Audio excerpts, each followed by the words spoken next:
Hey everyone, welcome back to my show. My name is Trinity, and I am very excited for today because today I'm going to share the story of my home birth with my first son back in August. Back in August, August 17th is when he was born, and I'm going to share the story of how that came to be. I'm going to first start by sharing kind of my plans, what I had envisioned for my birth, the prep that I did for my birth, and then how it actually went. I'm going to wrap up by sharing why I think you should be wary of birth stories. Um, so, yeah, that's the plan for today, and hopefully, little guy stays down for his nap. Have not had the greatest track record today, so we might have to pause this and come back later, but we'll see how it goes. So, yeah, gonna just dive right in because I'm really hoping to keep this nice and condensed because I could probably spend a lot longer telling the story, but I really want to keep it concise. So, my plans for my birth. I obviously plan to give birth at home. That might be the only part of my plan that actually went how I planned. Spoiler. Plan to give birth at home. Plan to give birth in water. So I had a birth pool. I actually had it set up like 3 weeks before he came, just in case he came early, in our bedroom. I had two midwives that I saw during my pregnancy, both of which were present at my birth. I had more of like a primary midwife, I guess you would say, that did like most of my care, and then like a secondary assistant midwife who saw me sometimes when my other midwife couldn't see me. But both of them were present at my birth, as well as a doula. I'll tell you right now, I could not have done it without my doula. Biggest word of advice that I will give to anybody having a baby, especially the first time: get a doula, 100%. And my husband. So those were the people on my birth team, people I wanted present for my birth: my midwives, my doula, and my husband. My goal was to labor as long as I could in the beginning with just my husband, and then call my doula. I wanted my birth to be as calm as possible. I really wanted it to have this kind of like worshipful tone and mood. So I had a birth playlist that I had made with some Christian songs that I found really encouraging and peaceful. I don't think I played that playlist like once during my birth, actually, but I had that playlist. I listened to it a lot during my pregnancy. My plan was to listen to it during my labor at some point. I also had a Christian hypnobirthing playlist. I know that's kind of probably weird to some people if you haven't heard of it before, but I highly recommend it. It was absolutely wonderful. A saving grace, and I'll tell you why later, but had that playlist as well. I had some snacks that I had bought and kind of set aside for my labor: body armor, Gatorade. I had a lot of like fruit and some salty things, just to kind of give me some extra fuel and energy as I was in labor. And yeah, I tried not to have too much of a hard and fast expectation for what my birth was going to be like, but I wanted my husband to catch the baby again, planned to give birth in the water. And yeah, I really just wanted it to be this kind of calm and peaceful and worshipful experience. So yeah, I can tell you it was not what I expected in many ways, but going into some of the prep that I did for my birth, aside from a lot of research, I also did a lot of pregnancy workouts.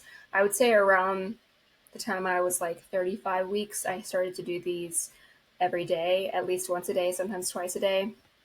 There's a lot of like pregnancy workouts that you can find on YouTube. I can't remember the name of the specific girl that I listened to, but I did about 10, 15 minutes of her workouts every day. I really focused on eating a lot of like protein rich foods. I did the dates. I did the raspberry leaf tea, nettles tea every day, multiple times a day. I did perennial stretches at least once a day. I spent probably 15 minutes every day at least listening to my hypnobirthing playlist. I loved to just like get up in the morning and like sit in the shower. I love a really hot shower. Sit in the shower. I have like twinkle lights up in our shower, so I would sit in there and listen to my hypnobirthing playlist, and also like smell essential oils, um, and just like relax. Tried to do that a lot right before my due date. I had a really good friend of mine make some birth affirmation cards that I had taped on the wall, like above the birth pool. They were so beautiful and so sweet. I wish that I had them with me actually so I could show you guys, but with just some affirmations that were really important to me. Um, I believe in my body's ability to birth. Me and my baby are working as a team. Like just a lot of really sweet little short quotes that were just encouraging to me. And I had those kind of hung up right around the birth pool. And then I had twinkle lights hung up in our room and essential oils. Um, Peppermint was probably one of my favorite things to like smell while I wasn't inhale, but to smell while I was in labor. I loved to just smell peppermint. Um, yeah, and I had a TENS machine. I will say this: I didn't plan on having a TENS machine, and then probably probably around like 30 weeks, I watched a YouTube video of a birth story, and the girl had said that she had a TENS machine and that it was like the most wonderful thing and that she loved that she had it. So I kind of decided last minute, maybe it wouldn't be a bad idea to have this just in case I, want it or find it helpful in labor. So I reached out to my midwife and was actually able to borrow a TENS machine from somebody. And y'all, I am so glad. I am so glad that I got that TENS machine. I loved it. I loved it. And I'm really grateful because there were a lot of things in my labor that I expected to be helpful that were not helpful. I did not like counter pressure. I did not like hip squeezes. A lot of things that, your doula might do to try to relieve some of the intensity of a contraction.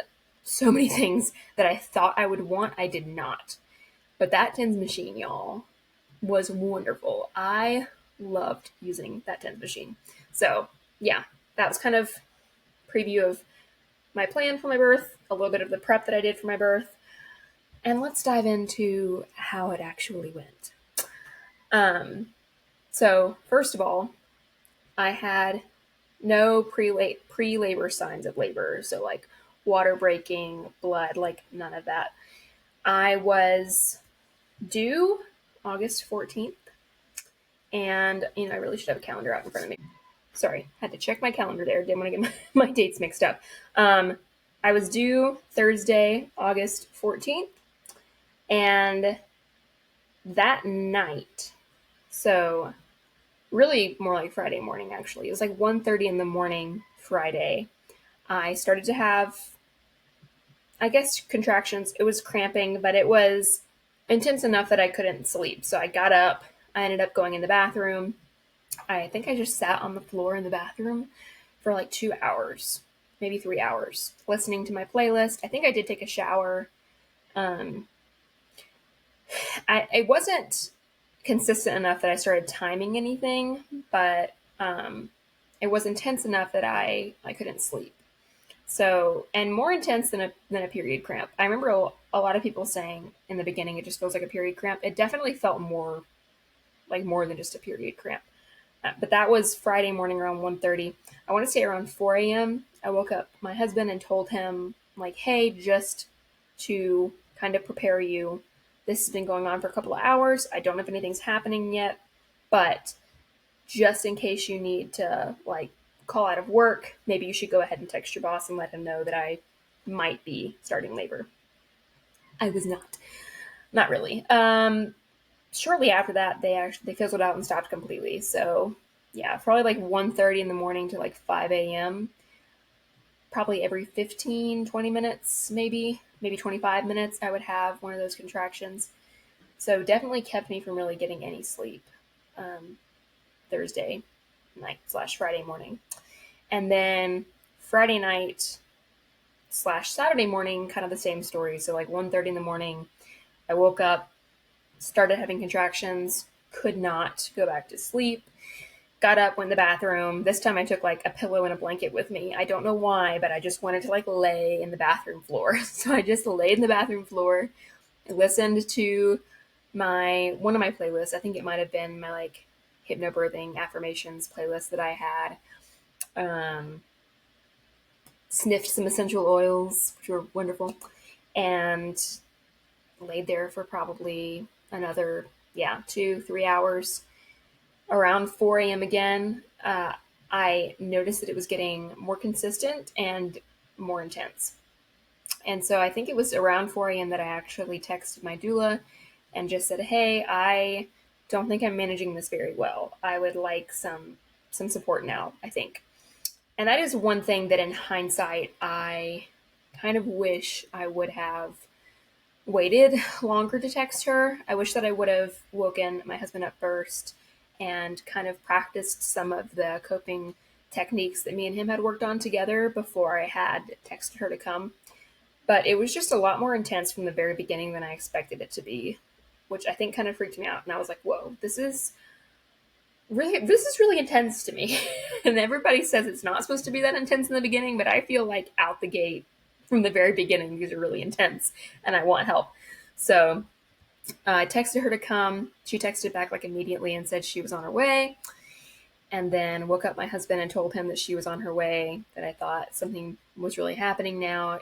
They were getting a lot more consistent. This is around when I started to time them, and it was a minute to a minute and a half long every 5 minutes, and that went on for well over an hour. The contraction timer that I was using told me to go to the hospital twice, so that's how consistent we were. But yeah, so got him up. He had to move some vehicles down the driveway, so the doula had somewhere to park. And then I got on my birth ball, living room floor, just listened to hypnobirthing and kind of chilled there on the floor for a while, waiting for her. I think this was around the time that I put on the TENS machine, which for those of you who aren't familiar with the TENS machine, it's a lot of people use it, like athletes use it post workouts to help with like muscle recovery and muscle cramping. So it's like these little pads that you can put, like me, I put them on my lower back, and they just like give you this like steady kind of shock, which kind of sounds scary, but it's like a very gentle shock. It like shocks your skin, the muscles just a little bit. But it was wonderful because it kind of redirected my mind when I was feeling a contraction. I could, if I focused in on the sensation of the TENS machine, then it like distracted my brain from the intensity of the contractions. I put that TENS machine on and I did not take it off for a very long time. I think until I got in the pool for the first time, I had that TENS machine on. And when I got out of the when I got out of the pool, I put the TENS machine back on. I labored with it pretty much my whole labor as long as I could. I had that thing on. That thing was wonderful. But yeah, then my doula came. She walked in the door and immediately just kind of like got down on her knees and started like massaging me. Um, we timed my contractions together. She kind of asked me how I was feeling, told me that I was doing great. I just kept kind of rocking there on the birth ball. And then maybe an hour or two later, my contractions just completely spaced out, like back to every 15 minutes, back to every, yeah, probably like 15 minutes. And they became kind of like less intense. So around 9 o'clock, I want to say, is when my midwife came and checked me. She did not tell me how far dilated I was, and praise God she didn't, because I was just a 3, and I thought I was much farther along than that. But I was at a 3 at that point.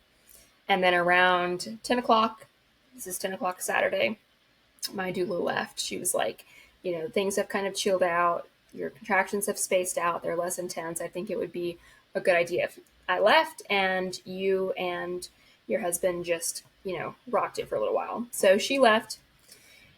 We kept vibing, but honestly, it wasn't much longer, maybe a couple hours, and my contractions picked back up again, probably getting back to every 5, every 10 minutes, and they started to get more intense. I tried lying on my side, like on the couch to rest, but I just could not rest very well at all, which was difficult because I had essentially gone like 2 nights without sleep at this point, really. So I was fatigued. I was really tired. And this was the first moment where I was like, I don't know if I can do this. I really don't know if I can do this. I remember starting to really doubt myself because when my midwife had came, like before that, and checked me, I told you she didn't tell me how far dilated I was. And I'm glad she didn't, but she said, you've got a ways to go. And even though she didn't tell me how far I was, I knew I wasn't very far. And I was just like, man, I already feel like I've been laboring for 2 days because I had labored Thursday night and I had been laboring since like 1 o'clock that morning. So I just felt like it had already been a long time and I wasn't getting anywhere. And I was getting frustrated. And I remember telling Jonathan, like, I don't know if I can do this. I just don't know if I can do this. If it's going to just keep going on and on and on, I just don't know if I can do it. Poor guy. He had such a look of fear in his eyes. He's trying so hard to be strong and encourage me, but I think he could tell I was like really tired, and he knew, I knew we had a long ways to go. And so, yeah, it was just kind of a disappointing, it was a rough moment. My doula came back around this time, and I remember her coming up to me on the couch. Like I said, I had just laying there, like nearly had tears in my eyes, telling my husband, like, I don't know if I can do this. Like, I don't think I said the words, I want to go to the hospital, but they were in my head. The thought of having an epidural in that moment and just getting it all said and done and getting it over with was very appealing. So yeah, my doula came back, and this is where I really feel like having a doula is so wonderful because she just completely redirected me. So I was like laying there on the couch, just feeling the contractions, not doing anything, and she kind of had me like get up and move around. Like let's change the scenery. She didn't even really acknowledge, like, do you want to go to the hospital? Like, this is what's going to happen, yada yada. We didn't even really like acknowledge that that was what was very obviously um, in my head. We just completely redirected. So we got up. I think I like tried leaning over, like putting my arms up around Jonathan's neck and just leaning against him and swaying for a while, eating something, just kind of like getting me up and changing the scenery. And that was really helpful because it just kind of took my mind off of, you know, my despair there for a minute and like got me back into labor mode, I guess you'd say. Um, I felt like I was moving again and doing something with my body. And I think that was really good for my brain. So yeah, going into Saturday evening, sometime Saturday evening, my doula told me that my contractions were close enough again to warrant calling my midwife to come back. That was super encouraging because, like I said, I was losing some hope, but she said, "Hey, I think it's probably time that we call your midwife and have her come back." So she came back. She checked me again. I want to say this is like 6 or 7 ish p.m. Again, did not tell me how dilated I was, and I'm glad she didn't because I was at a 5. I was at a 5, y'all. Ugh. So yeah. And then they suggested that I get in the bath. So I got in the bath, and again, it was just like it was a really a mental battle for me at this point because I knew I wasn't really that far along. My midwife had left again, and it's now the sun's going down Saturday. and and I still know, like, I don't know how far dilated I am, but I know I'm not there. But yeah, I was at a 5 at that point. So I got in the bath, and my doula, I think, put on my hypnobirthing playlist. This was really the first time I had listened to it since things had like picked up and gotten more intense. Um, and then my doula went and like laid down. My husband went and tried to get some rest, and I just sat there in the bath, listening to the playlist and having really intense contractions every, you know, probably like 7, 8-ish minutes at that point. And yeah, an hour passed, me just sitting there in that bath by myself, listening to that playlist. And all of a sudden, there was a shift in the sensations. It went from being like this really intense tightening feeling to more of like a downward pressure. And the sound that I was making kind of changed. It went from more of like a higher pitched moan to like a lower grunting sound. And I called my doula and told her I'm starting to feel pushy. I don't know what that means, but I'm just feeling pushy. And they called my midwife. She came back, and from in that hour, so I was in the bathtub for like an hour. I went from a 5 to completely dilated. Like my midwife said, I don't feel the cervix. I think you're completely dilated.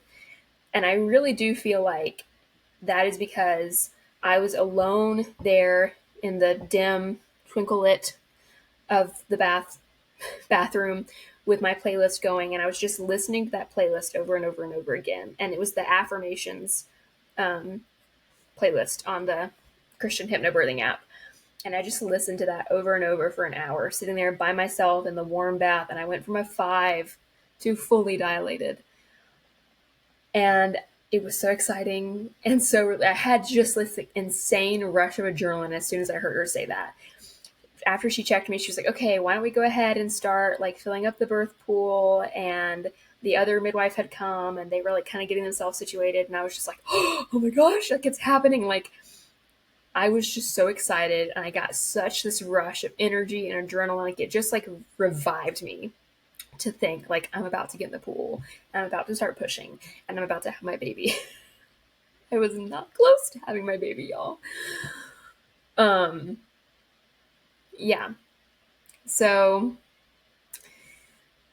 they started to fill the pool. I got really excited. I got into the pool. This is like late Saturday night, maybe like around 11 p.m. And I started pushing. And I thought I was having my baby. I mean, I was really pushing and it was really intense. I probably pushed for about 2 hours. And then my contractions started to space out again. And I started to fall asleep in between my contractions. I reached another level of exhaustion, I think.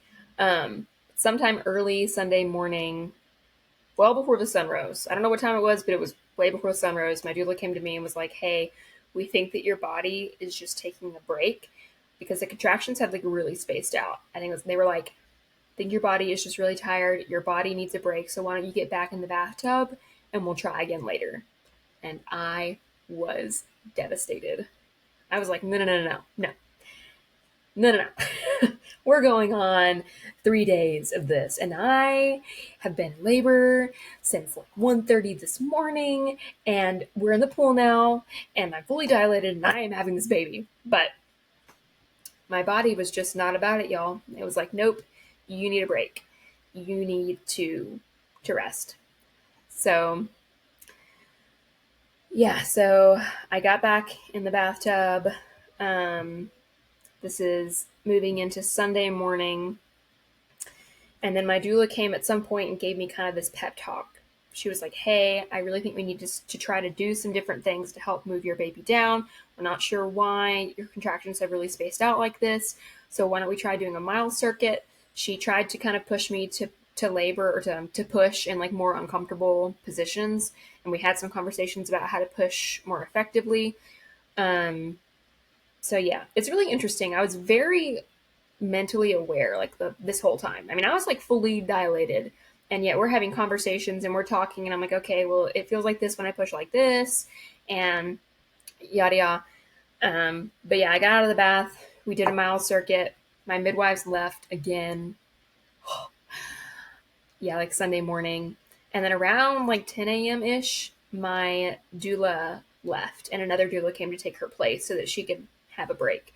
So this is my like backup doula, which I still knew because I'd met her before, and she was really wonderful. She made me ramen. So I remember sitting on the couch Sunday, like around lunch, trying to eat some ramen. Midwives are gone, fully dilated, and I was just thinking, I'm gonna be in labor forever. This is it. I'm just rest of my life. I'm just gonna be in labor. There is no end in sight. Um, but yeah, my that doula kind of encouraged me and my husband to try to just like lay down on the couch, rest together, get comfy cozy. I could not lay down. It was so uncomfortable. And then at some point around that time frame, maybe it was like 11:30, 12 o'clock, I just kind of felt the urge to just go sit on the toilet. Um, there was some concern around this time that I might need a catheter because I was really struggling to pee. And there was some fear that my bladder might be interfering with my baby's position, which was making me really nervous. I really did not want a catheter. So I tried to go and like pee as much as possible. um, but yeah, my midwives were really baffled that it was taking this long. I remember like seeing them in the hallway having some conversations. Just really kind of confused about why the contractions had spaced out so much, given that I was fully dilated and it had been hours at this point. But they were regularly checking baby's heart rate, my heart rate, my blood pressure, and we were both doing great. So, which I'm really grateful for. But yeah, so I sat there on the toilet for probably 20 or 30 minutes when I started to feel like super, super grunty again. Just like lots of downward pressure, really like intense downward pressure. Toilet was the wonders. They call it the dilation station. It worked wonders for me. I really do think that being on the toilet made a huge difference in kind of my like precision when it came to pushing, if that makes sense. But yeah, so I told my doula, I think, heard kind of how grunty I was, and she came and like, asked me how I was feeling, and I was like, yeah, I'm feeling really pushy, but I have been for like, 8 hours now, so I don't know what that means.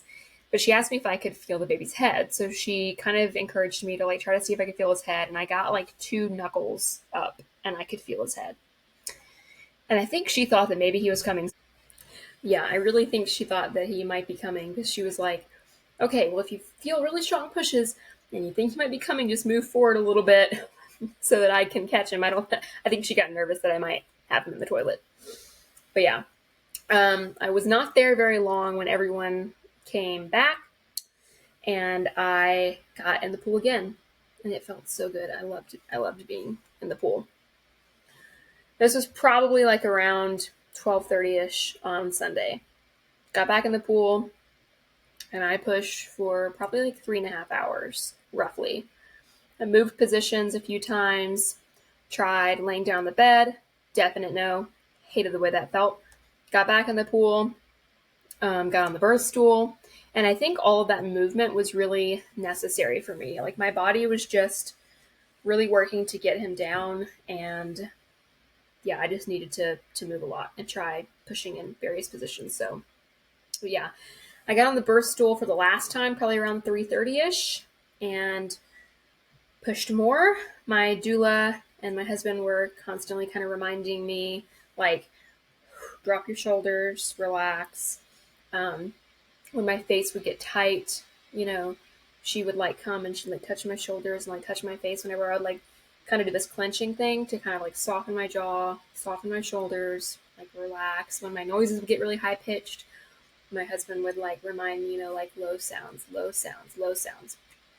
Um, so yeah, I remember being very mentally aware at this point still. Like I had been verbal up until this point. I wasn't really verbal anymore, like wasn't really talking, but but I was just very conscious.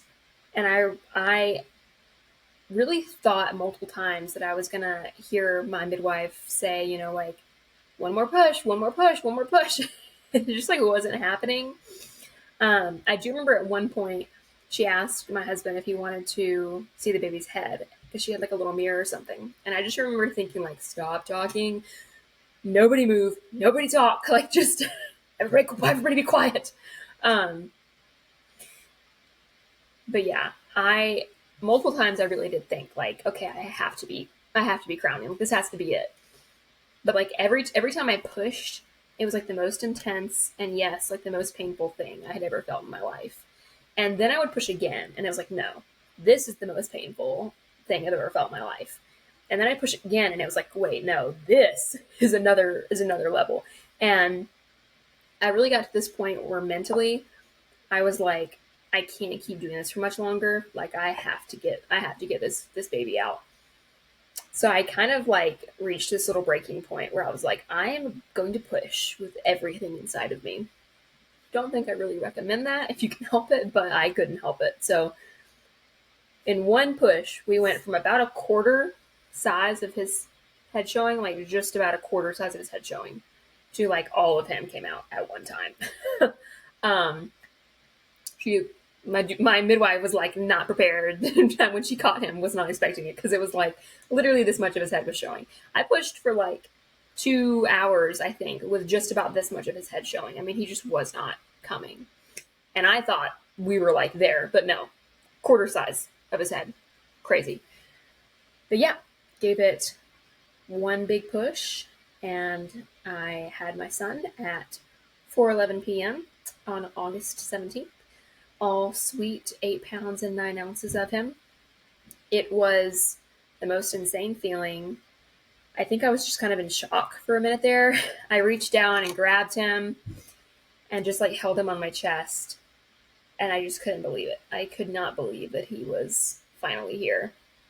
I wish that I could say that we had this like golden moment and the rest is history, but unfortunately, that is not the case. So, pretty much right after I had him, I started to have quite a bit of bleeding, more bleeding than my midwife was really comfortable with. So she did ask my doula to call EMS. I did not hear that, and I'm kind of glad I didn't hear that. But she asked my midwife to call EMS. But before they did, the other midwife gave me Pitocin, and they were like, we need to get this placenta out now. So she tried pulling on the placenta, but it wasn't coming, and the bleeding was still very significant. So, y'all. All I remember is my doula came up to me and she said, they really want to get your placenta now because there's more bleeding than there should be. So we need you to lay up on the bed and like she's going to get your placenta and just look at your baby. So I'm like laying up there on the bed, just trying to look at him and distract myself from the excruciating sensation of my midwife manually retrieving my placenta. You know, it was very rough. I'll be honest. It was very rough. But by this point, I had been laboring for 27 hours and I finally had him in my arms. So I just like, even though what I was feeling was terrible, I think it might have been worse than the pushing, really, like her getting my placenta. But I was just so relieved that I was holding him in my arms that I don't remember caring all that much, to be honest. But yeah, she got the placenta out and the bleeding chilled out. Praise the Lord. Did not have to go to the hospital. Did not have to have an ambulance ride, which was wonderful. And then we were finally able to relax. And I did have a tear, but it wasn't too bad. I just had an insane amount of adrenaline. It was crazy. I was wide awake that whole evening and barely slept that night, which is wild. But yeah, then my parents brought me some Panera bread. We soaked in those moments with our sweet new little guy. I will say I did not have this like instant and immediate, overwhelming like affection and love for him that a lot of people talk about. I think that there was just a lot of shock. Like, what did I just experience? What just happened to me? Because it was not what I expected. And that kind of leads me into the last thing that I want to talk about before we wrap this up, which is why you should be wary of birth stories. I listened to so many birth stories before I had my baby, like a lot, and mostly like first time mom home birth stories. And I created an expectation of what my birth was going to be like, and it was nothing like any of the videos that I had watched. It was so much, I was longer than pretty much all of them. And that kind of messed with my head. Like I remember thinking at one point, what am I doing wrong? Like I'm breathing, I'm relaxing, I am moving around a lot. I did all the things that I was supposed to do. I had the dates. I drank the raspberry tea. Like this isn't how it's supposed to be going. Why is this taking so long? And it really did mess with, I think, like mentally how I handled my labor. And I think that it made it a lot harder and a lot rougher on me because I was feeling disappointed and like I was doing something wrong because of the expectation that I had built up in my head based off of all the birth stories that I had listened to. But mine was just different. My birth was just different, and my body did exactly what it needed to do. It took exactly the time that it needed to take to have my baby. It was just different than everybody else's, and that's okay. And I wish that I would have leaned more into that while it was happening and not have those voices in my head that were telling me you're doing something wrong. This is your fault. You know, you didn't prepare right or whatever. Because it was exactly how it was supposed to go for me. And in hindsight, I love my birth story because it's a testament to me of how incredible my body is and how it's capable of so much more than I think it is. Excuse the cat walking across the screen. Please go. But yeah, I think I would just caution, especially first time moms, listening to birth stories is wonderful. I think it's great. And I do think it can be really helpful to hear other people's experiences and what worked for them and different things that helped them. If it weren't for birth stories, I would not have thought at all about having a TENS machine. And I'm so glad I had a TENS machine. So, I think listening to them is wonderful, but just be wary of creating an expectation for your birth surrounding other people's experiences, because it could very well be that your birth is going to be nothing like any of the stories that you hear, and that's totally okay. Like, lean into the experience that you're having because it's your story and it's and nobody else's. And I'm so grateful for my son. I cannot wait to give birth again. It is an otherworldly experience, and it is truly magical. It is the hardest thing, and yet the most meaningful thing I've experienced in my life. So, yeah, that is the whirlwind of my son's birth. Yeah, 27 hours, y'all. Crazy, crazy. But it was great. It was beautiful. It was wonderful. And I can't wait to do it again. Have to shout out my birth team. I'm not going to say their names, but could not have done it without my midwives, could not have done it without my doula, and my sweet, sweet, sweet, precious husband, who did not really sleep for about 27 hours straight. I think he took like maybe 1 hour long nap that whole time. I mean, he just, yeah, he really went through the ringer with me and stuck with me and encouraged me so much in my birth, just having his strong arms to lean on. I like pushed with my arms kind of like bearing down on his hands for, yeah, like 2 hours, and he held me that whole time. And I know he was tired, but yeah, I could not have done it without done it without them. But yeah, thanks for tuning in, listening to my story. Feel free to share anything from your birth experience, or maybe a way your birth did or did not go, how you were planning. And yeah, we'll see you next time. Bye, y'all.